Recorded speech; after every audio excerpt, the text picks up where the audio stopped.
that they were included. Public comment at the city of Westminster included very positive. very positive indeed from the local people indicated that Vietnamese soldiers were undeserving of being featured because they were cowards. Anyhow, here's a little bit of the math. The total number of U.S. Armed Forces dead in the entirety of the Vietnam War was about 58,000. The total number of war dead for the Republic of Vietnam is 254,000. And from 1968 to 1975, at the end of the war, average casualties for South Vietnam average about 25,000 per year. And it's at this point, because I am an insufferable millennial, that I have to ask everyone, in terms of mean education, that which comparison is more correct to the Vietnam War? Is it Ewoks or Call of Duty? That's Hussein, I'm sorry. Oh, you're good. Yeah, Hussein and Hakat. So, Call of Duty is actually the correct comparison, despite the fact that in American popular fiction, the Vietnam War is always depicted as Ewoks. It is actually... So George Lucas said officially that his depiction of the VC was in the Ewoks, this idea of this... really? Yeah, he confirmed that in an interview from 2018. The Vietnam was supposed to be like this undersupplied force that fight back against the might and majesty of the American Empire with their ingenuity. I guess no one told him that Soviet artillery well outranged American artillery, and that the North Vietnamese were equivalently supplied, and that in terms of actual warfare comparisons, it's less Afghanistan and more literally World War II. Oh, really? Yeah. And isn't it true that the U.S. was not allowed to bomb the North? Now I have a citation from this book, Lotus in the Storm, which is helpful in this regard, which is to say, the war was over as far as the Americans were concerned. They had their peace at last and the tincture of honor, plus the release of their 591 prisoners of war. Soon after the Paris Agreement was signed, the North stopped its lip-licking and attacked. Here was the bewildering military reality. 13 enemy divisions and 75 regiments, more than 160,000 troops in all, were still in place in our country. There were also arms and troops that poured down the Ho Chi Minh Trail, more than 4 times the numbers that took part in prior attacks. The Air Force was ordered to reduce air support, tactical airlifts, and reconnaissance flights by half, and to reduce helilifts by 70%. We were told to retire more than 200 aircraft and cancel pre-existing orders for upgrades. We were instructed to recall 400 pilots from training in the United States. The Navy inactivated more than 600 vessels and rivercraft and reduced river patrols by 72%. Not one plane, ship, or boat was replaced after the peace treaty. Our ammunition supply rate had to be reduced. The daily allowance for rifles was set to 1.6 rounds per man. Cliff said the daily allowance for Americans, while they were still in the war, was 13 rounds.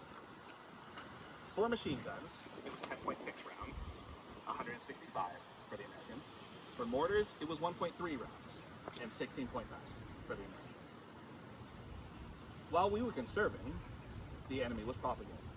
At Dong Lei Kiang border camp, soldiers of the Communist Army shelled the base 300 times, using more than 10,000 rounds over a 16-week period. So, effectively, from 1973 onwards, the Army of South Vietnam was fighting a 4-to-1 supply ratio. And they still held out until 75. Wow. But, according to the nice people of Westminster, fuck all y'all. So, I went on record of companies and individuals who contributed to the destruction of the monument, and everything is kind of boilerplate, pretty much across the board. Everything is very much in memory of all South Vietnamese, American, and Allied soldiers who died in the war. That's pretty much your standard language, etc. Pretty much copying memories of all veterans of Vietnam, peace and love, etc., etc. All of them, if you look over here, all these binders are one. Right over here in the corner, we have from Ben Mi Kiek, LA. who very conspicuously mentions, in memory of all South Vietnamese soldiers who died for Vietnamese freedom. Conspicuously, Ben Mi Gek Ali is literally one of the oldest and most established and obviously refugee-owned Ben Mi shops in the entire community. They are the oldest, still in operation, and serve me breakfast every single morning every time I'm here because it's good. But if they seem a little upset, it might be because everyone decided to show up to City Hall and say that they fucking deserved it. But over here, we have the two most recent additions. This is the most recent addition to all the monuments over here. This is a placard memorializing one of the last battles that South Vietnam fought as a border war against China, specifically in the defense of the Paracel Islands and asserting sovereignty over the South China Sea. This has a particular political connotation because South China Sea sovereignty is something that the Philippines, Vietnam, and China are still contesting to this day, and China asserts its right over the entirety of the region with something like $1 trillion of international trade going through it every single year. But this is primarily meant to signify a sort of comparative business of assertion of protection of sovereignty. So case in point. Is that a fruit? Yep. It is, people will come by and leave offerings. Oh. Yeah. So it must be It's like an recent. altar. Yeah. It's old. This is the second oldest monument here, but this is dedicated to all the soldiers and generals who died when the country fell. Everyone has a end date simultaneous with the country. They committed suicide. April 30th, 1975. Now, many people might rightly say that regardless of your charge to defend and protect the country, that this charge sucked. That they would be well within their rights to abandon it, to have just said, these cards suck, there's no reason for it. But regardless of the particulars, regardless of their behavior in the defense of the country, all of them decided that when the country fell, they too would not. They too would not be sticking around. However, this invites additional questions that are sobering about logistics, which is to say, if you haven't planned beforehand how to kill yourself and your entire family with poison, how do you choose the order?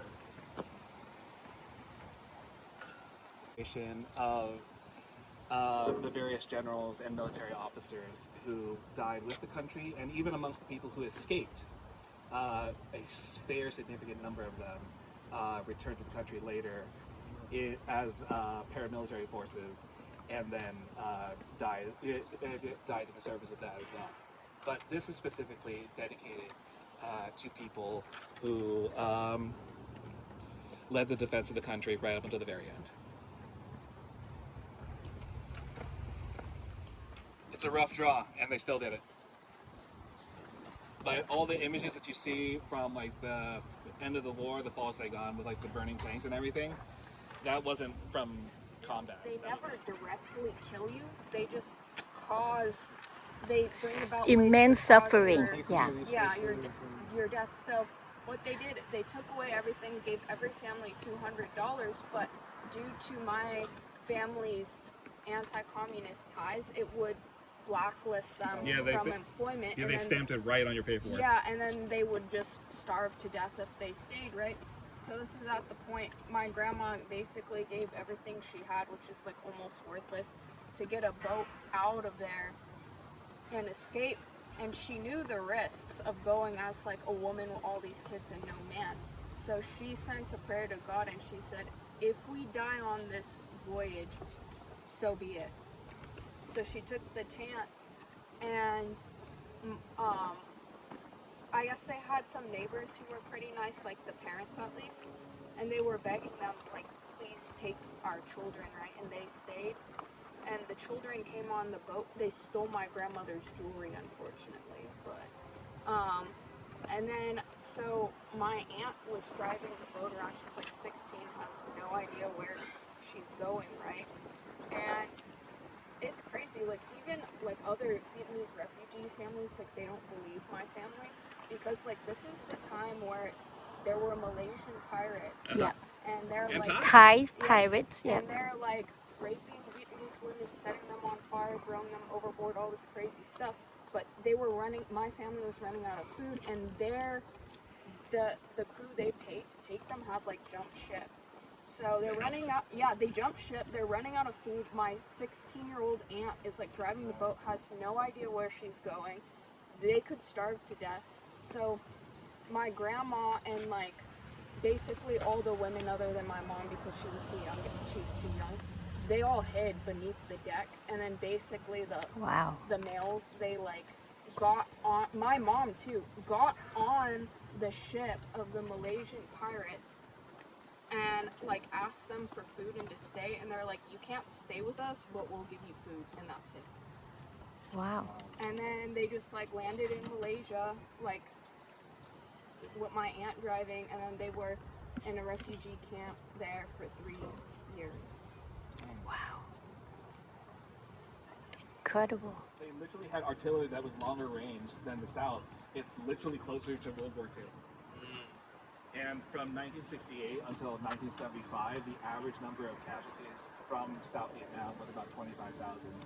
And, as I detailed in the little section, they had a supply deficit of a 4-to-1 ratio relative to the North. And they still lasted from 73 to 75.